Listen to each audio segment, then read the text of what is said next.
O Senhor tornou-se meu protetor e me conduziu para um lugar espaçoso.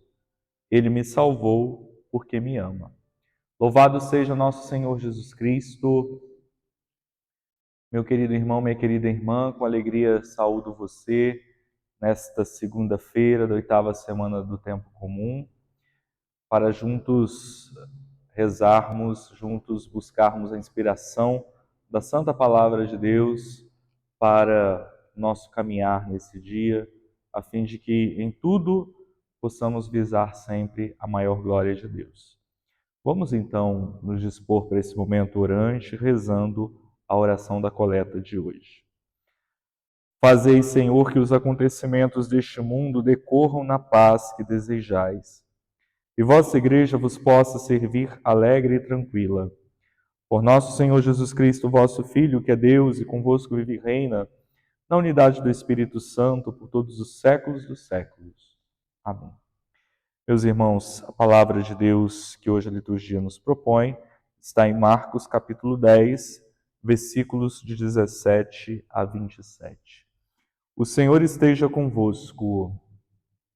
Proclamação do Evangelho de Jesus Cristo segundo Marcos.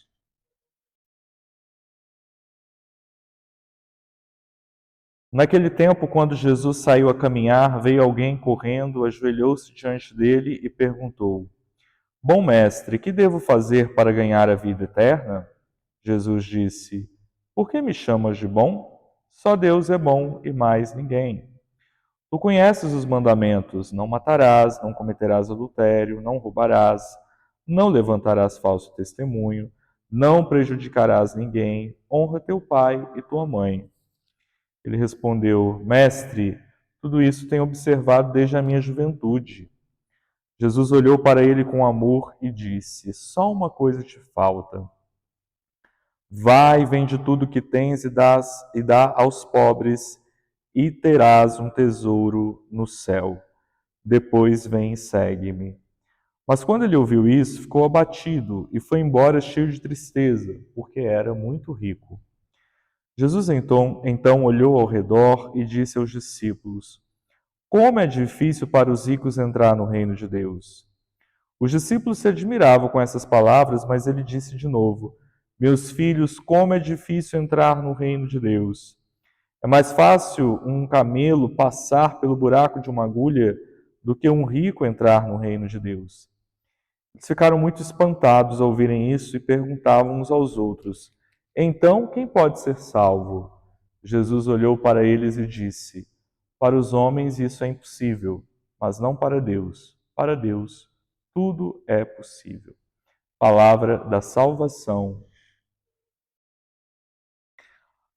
Amados irmãos e irmãs, a palavra que hoje nós escutamos nos apresenta esse tema das exigências do seguimento de Jesus e da disponibilidade que ele espera de cada um dos que se dispõem a segui-lo. Nós nos encontramos com a cena desse jovem, desse rico, que é um jovem e que pergunta a Jesus: Bom mestre, que devo fazer para ganhar a vida eterna?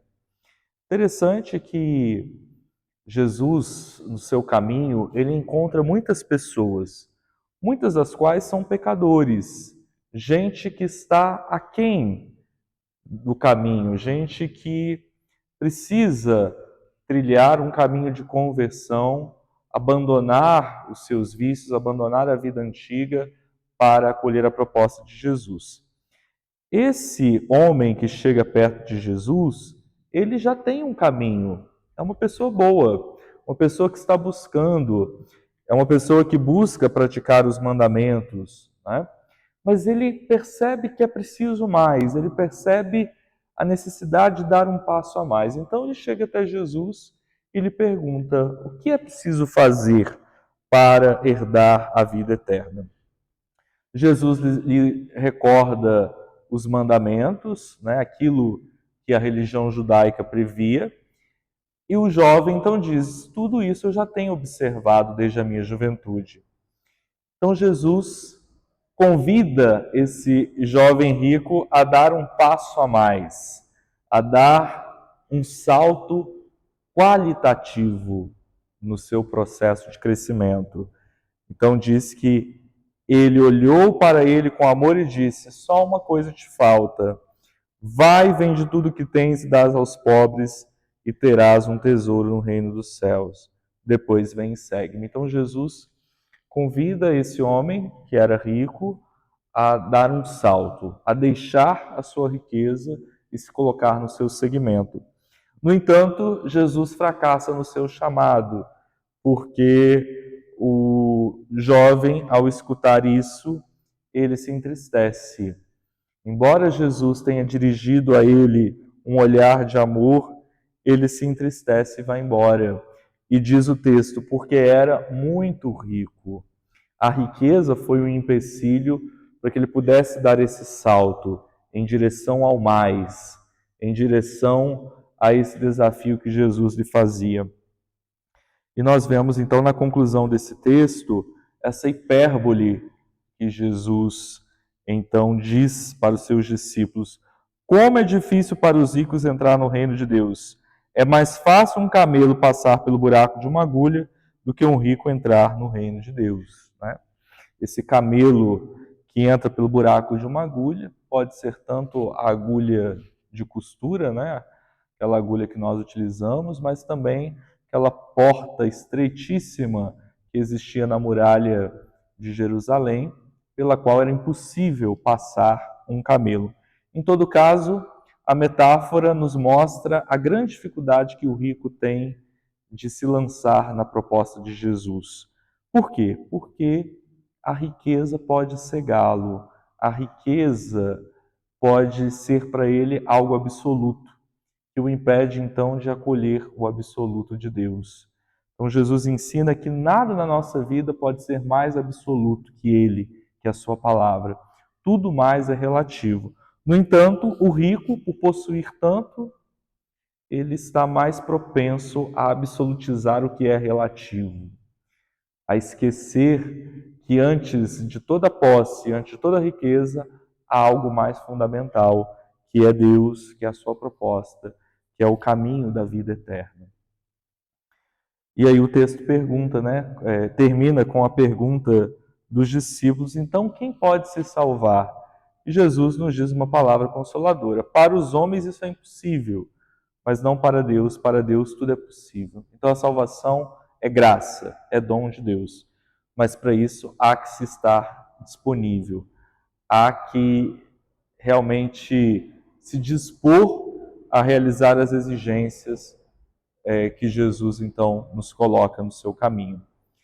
Não é um perder simplesmente, mas é um perder para ganhar algo muito maior, algo muito melhor, que é a vida eterna.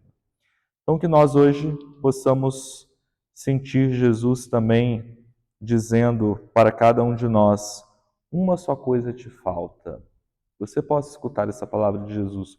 Uma só coisa te falta. O que te falta para você ser mais de Deus, para você se entregar mais a Ele, para você viver a sua proposta? O que na sua vida tem sido obstáculo, tem sido empecilho para esse se lançar nas mãos do Pai? O que você seja capaz de dar esse passo qualitativo. Deus espera de nós saltos, saltos de qualidade, saltos em direção ao melhor que Ele deseja para cada um de nós, seus filhos. Que Deus abençoe você, te conceda a graça de um dia frutuoso e que a Mãe de Jesus te acompanhe com seu olhar maternal.